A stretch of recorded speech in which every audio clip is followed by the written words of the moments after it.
Well, hello again. I'm making this video as I promised on my blog because there were some issues which need to be covered, and this one is a little bit more complex and a little bit more uh, fundamental than mere comments on current events and explaining and commenting on them, which is, well, you still need to do that, but this is more fundamental.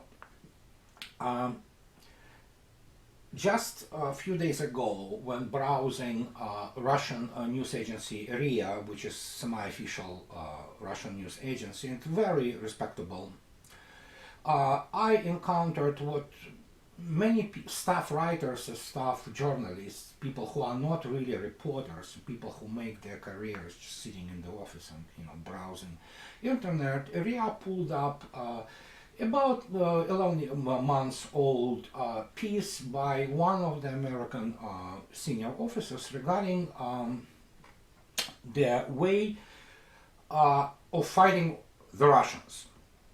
He wrote this, and let me just go there and start, explaining some things.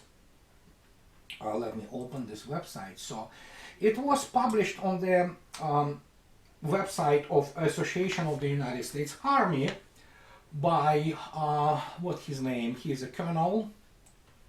He's evidently very Richard D. Hooker Jr., who is a non-resident senior fellow with the Atlantic Council and senior researcher with the University of Oxford Changing Character of War program.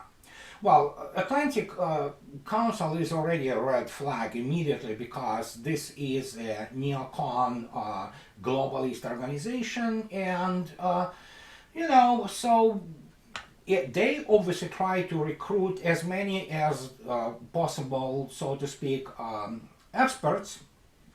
And you can read this Mr. Hooker's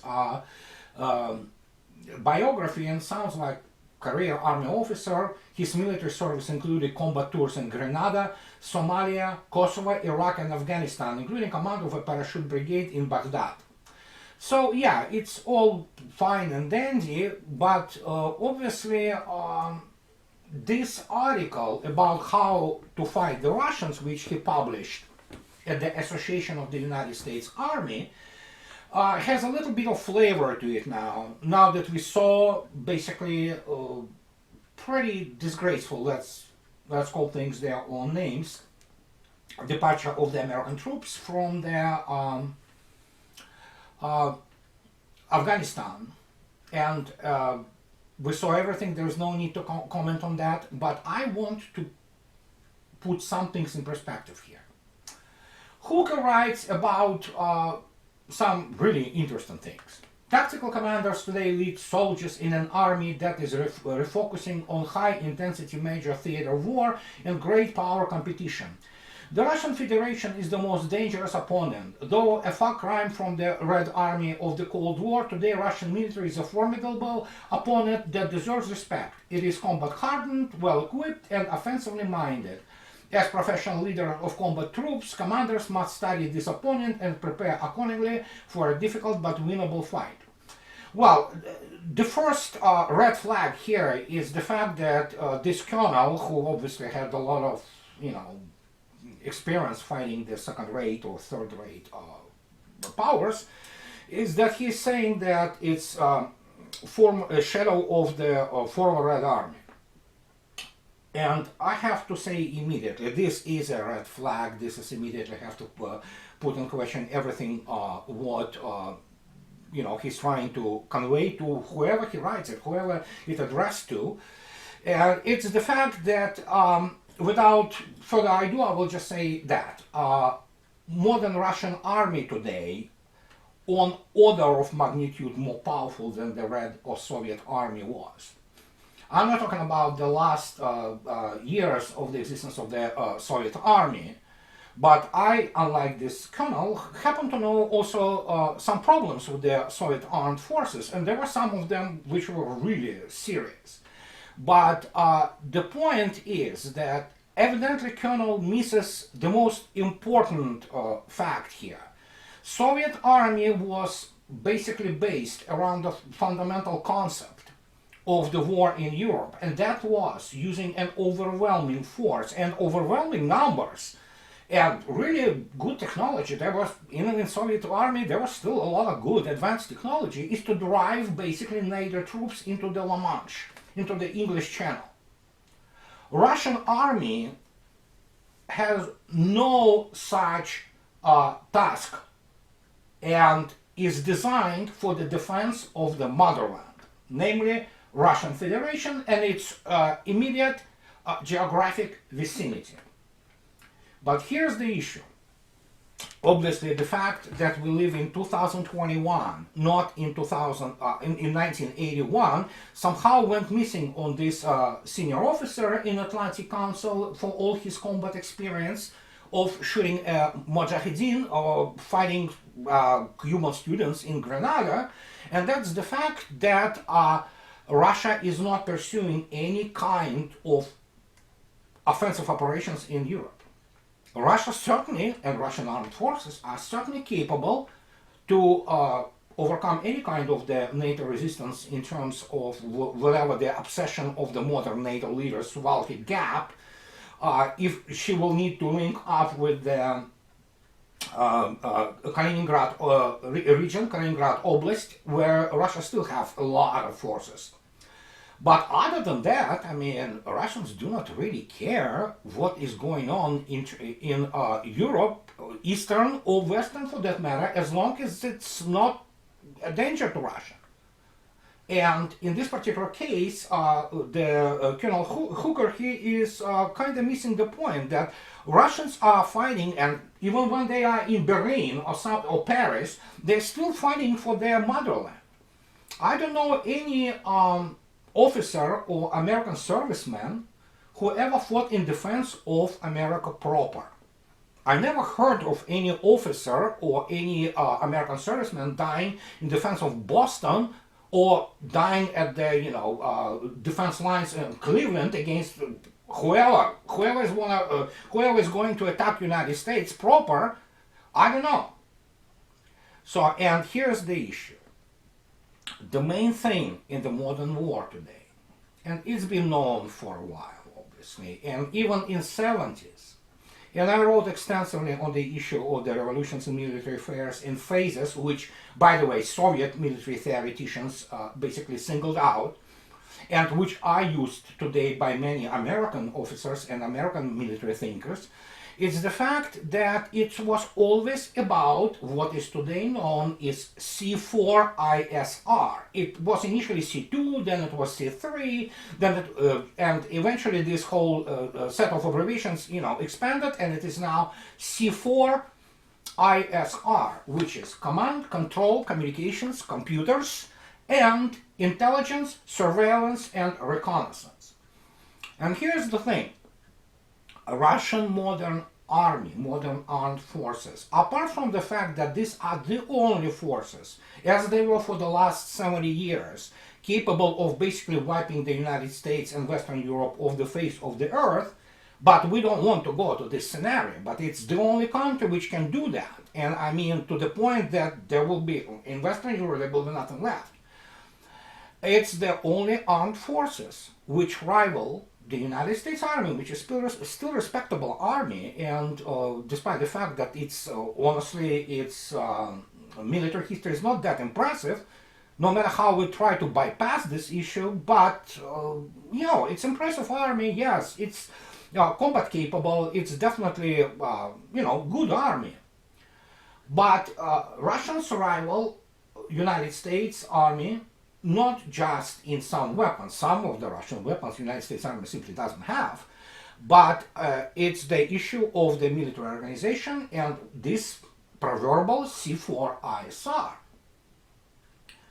The problem with the modern US Army is the fact that somebody took what happened in Iraq in 1991 and then in 2003 too seriously.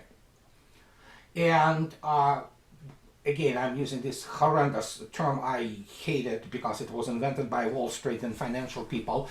The fact that United States was capable to leverage so many of its advantages over some third-rate Arab army, which was Iraqi army, and started to make far-reaching conclusions from basically Turkish shoot of the people who are incapable to fight modern combined arms warfare. That was pretty much thing which created a huge problem in the United States Armed Forces, because out of the fact that they beat the crap out of the absolutely incapable and backward army, they made the conclusions that they were that good, which of course they were not. And here's the deal. Today there are only two armed forces in the world, only two, which can cover all this C4ISR thing completely. Russian army, same as US army. Russian army has the outstanding command and control system. It has very good computers, and it has very, very good communications. But obviously, the thing which even Hooker cannot deny, let me read what he writes. And this is what he writes about, it's electronic warfare. EW represents another Russian capability that overmatches US capabilities. Well, Russians have been at it for, I don't know since when. I remember my Naval Academy courses on that, and that was impressive already by the standards of 1980s. But point is, the United States Army never fought in the environment where it has its comms and control disrupted, and sometimes disrupted completely. How it will perform, nobody knows. So, and the problem is, and when the same Hooker writes about that, oh yeah, we didn't encounter the real enemy since the times of World War II and Korean War, I'm sorry, I have news for him. Korean War, for all its brutality, they didn't encounter their serious enemy either. I mean, there was definitely quantity there. There were Chinese who fought and stopped the US Army, and they just recently made a tremendous epic movie picture which beat the crap out of Hollywood at box office. But the point is, United States didn't face their serious enemies since the World War II.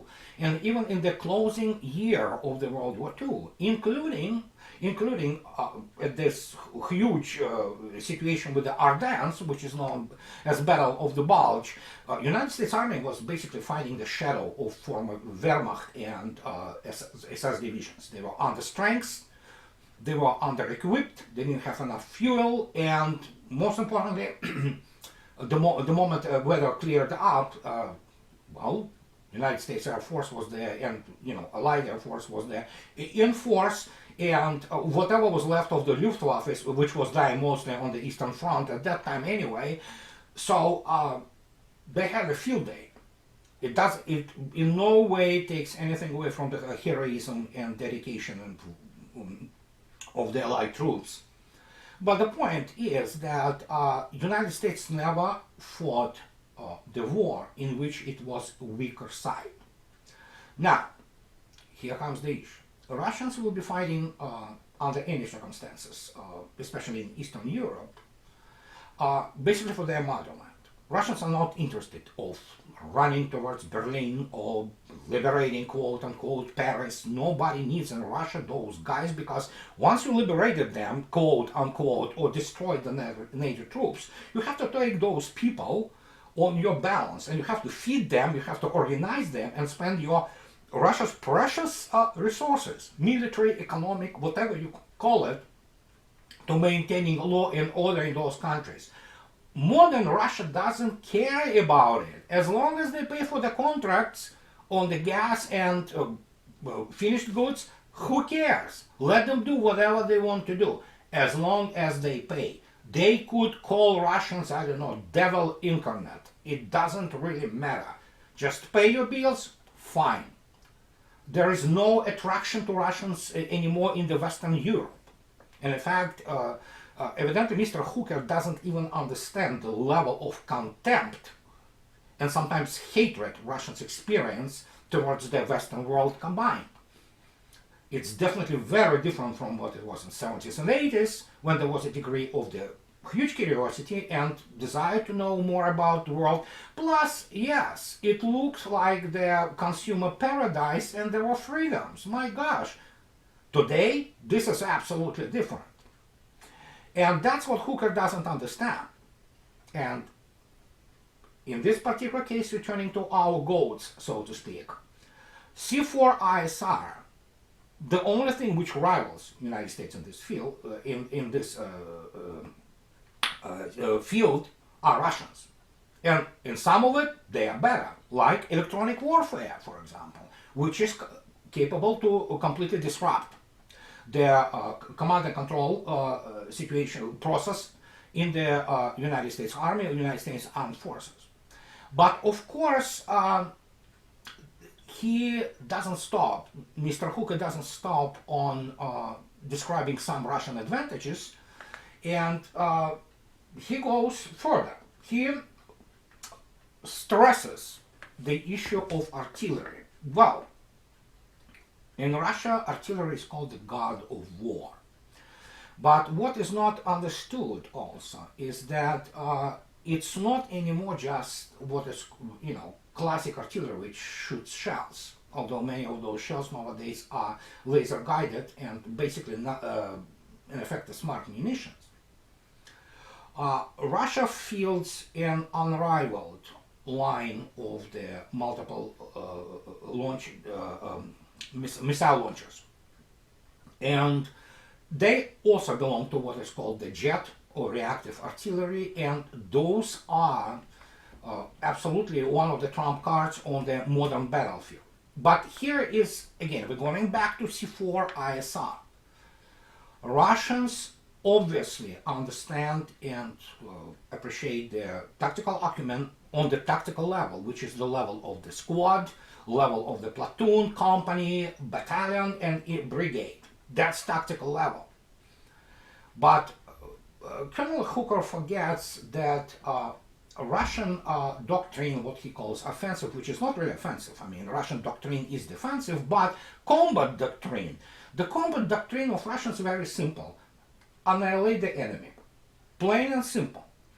And he should wake up to some realities of the 2021, because even tactical units today, be that company, be that battalion, be that brigade, especially when they are armed with such things like Iskander missiles, which are called operational tactical thing, and they're called operational for a simple reason. They can strike at the operational depth.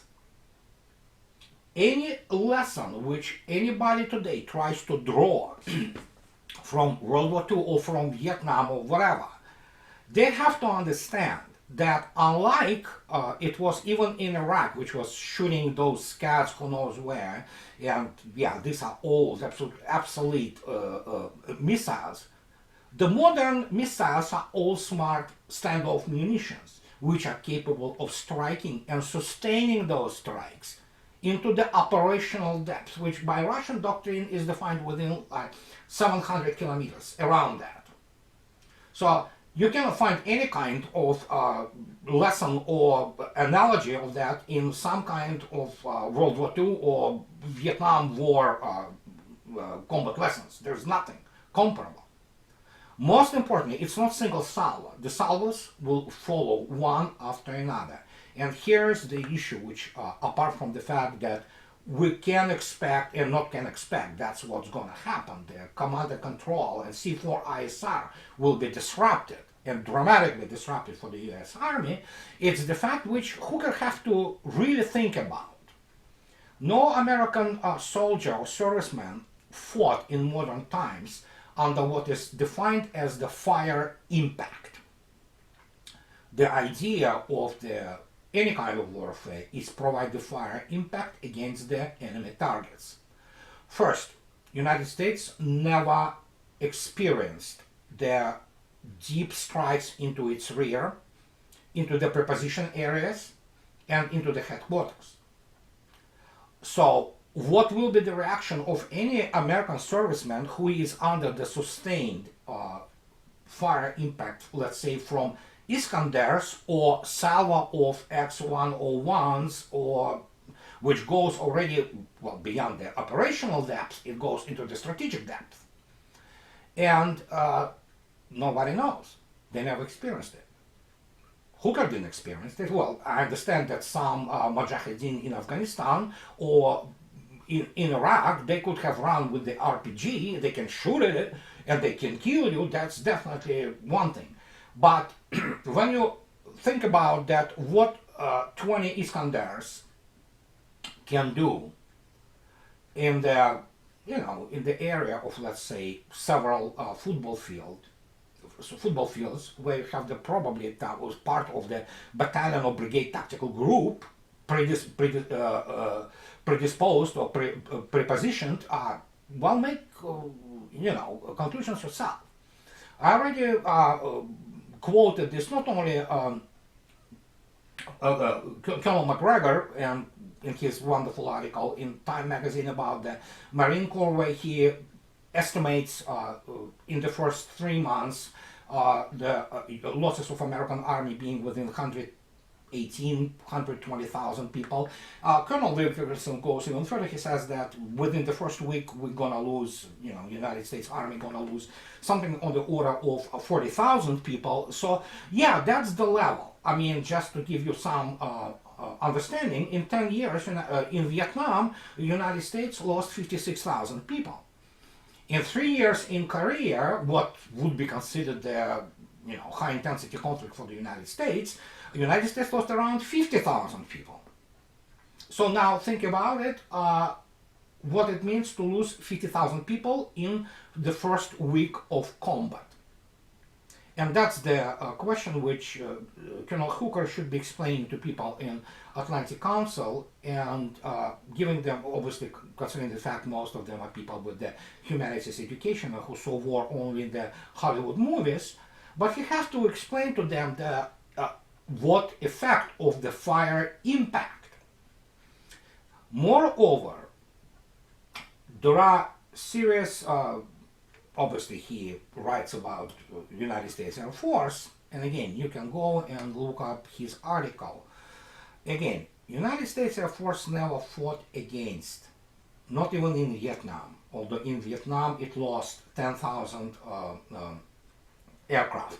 2,500 of them, the fixed-wing aircrafts, fighters, bombers. The rest of them, 7,500, were shot down. Those were helicopters. Against modern air force and against modern air defense, and this is, absolutely without doubt, Russia has the best, most comprehensive air defense in the world. And this one performs, actually. We don't know how long it's gonna take and what will be the growth, most likely exponential, because that's how operational theory works. You aggregate losses, and the more losses there are, the less controllable is the battlefield. And basically at this stage one has to ask the question, it's not about if United States can win the war in, let's say, Russia's geographic vicinity. People much better than Americans, Germans, especially Prussian general staff and the Wehrmacht, SS, they couldn't do it. So the issue which we should be asking at this stage is very simple, especially considering that the United States is the nuclear biased nation. How fast in the face of the horrendous losses which will be inflicted, and not just on the battlefield, on the front lines, but that will be attack on the rear, including the capitals and decision-making centers, and including the United States proper. How fast the United States will escalate to the nuclear threshold, because it will have nothing to respond with. That's the issue.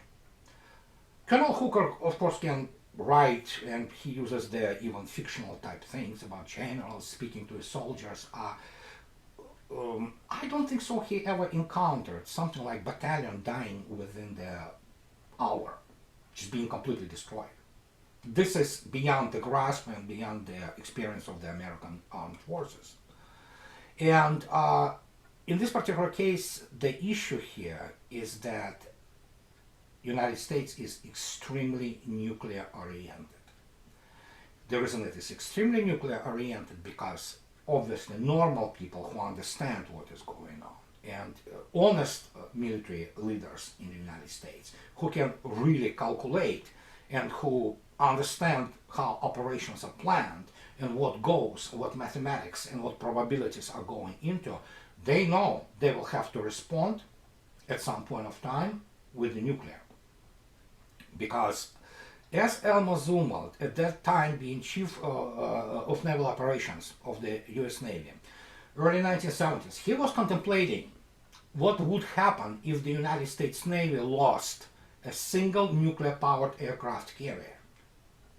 He was terrified, actually. And the reason he was terrified, because even loss of a single nuclear-powered aircraft carrier already then would have created such a political crisis in Washington, D.C., even considering that Washington, D.C. is not being destroyed, that eventually United States, because of the psychological and the reputational loss, would need to escalate to the nuclear threshold.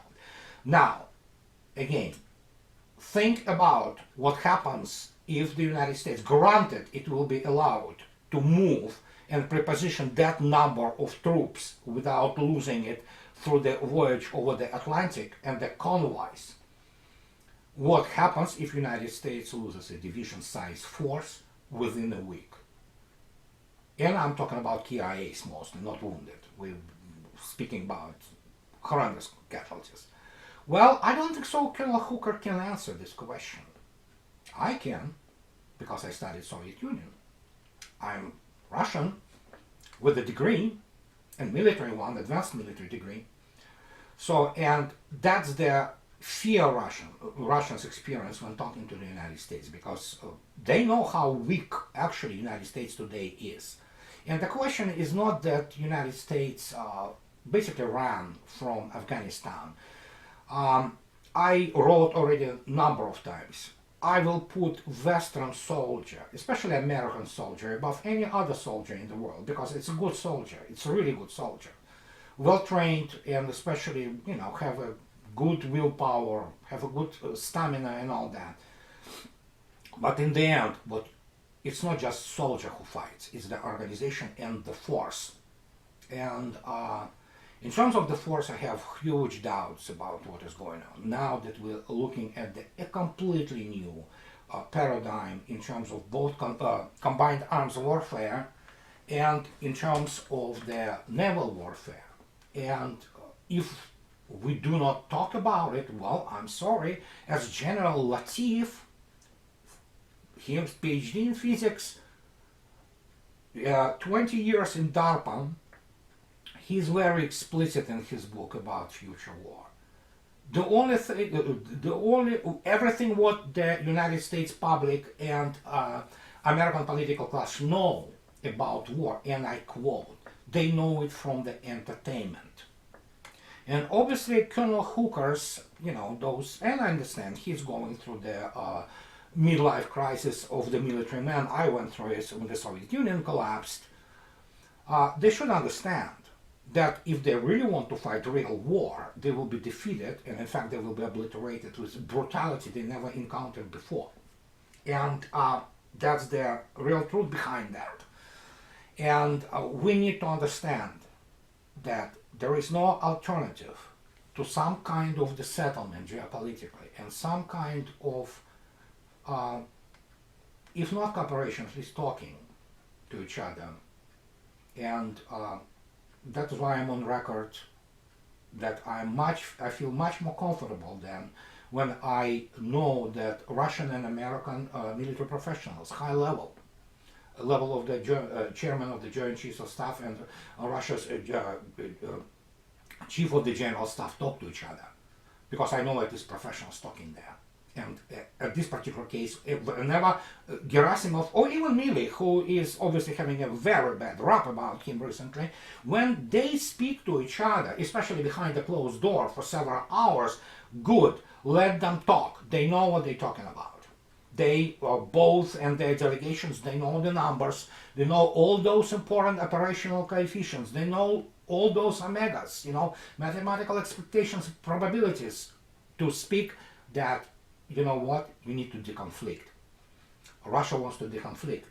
But for so many years, sadly, any motion on the part of the Soviet Union and then Russia on the deconfliction and looking for the peaceful solution was perceived by the people who never saw a real weapon in their life and watched only Star Wars. And I'm talking about mostly United States political class. It's lawyers, journals, political scientists. It was perceived as the weakness. Well, they have to understand. Russia can basically actually destroy the United States in conventional means only. I mean, interrupt completely the national authority and national control, but try to explain it to them. So the time to start speaking openly about it is now. It's really high time.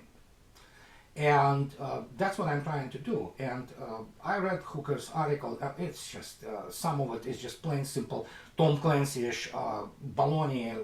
It's, he better wake up and look in the mirror. And before doing this, pep talks on the matters of military technology, he should look up how Russians within less than 5 days just dealt with the Georgian army, which was wiped out, and Russia wasn't in the bad shape then. And I remember many people saying, oh, Georgians gonna, just wipe the floor with Russians, because Georgians were trained by NATO people, US Army, Israeli, gave them some command control communication systems and things like that. You know what happened. So, and how the disintegration of the army or units happens under severe the severe fire impact. Well, let Mr. Hooker read the history of the Great Patriotic War, which he mentions in his writing, and see for himself what happens when this shell shock happens to people who are very tough. And that's what the Red Army experienced in 1941 when faced with the German blitzkrieg and overwhelming advantage of the Luftwaffe. So that was my talk today. And I was responding basically to what I also posted.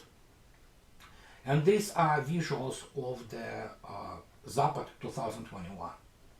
There are some visuals. Russian Minister of Defense does a fabulous job in presenting it, but just look up Zapad 2021 from Russian Minister of Defense and see for yourself how modern war will look like, even on the tactical level. And it is a horrifying ordeal, which puts even World War II or anything else after that to shame. And that was my talk for today. So, and as always, please do not forget to support me on the Patreon, and I'll talk to you later. I hope so this my talking helps you in some way to understand the situation.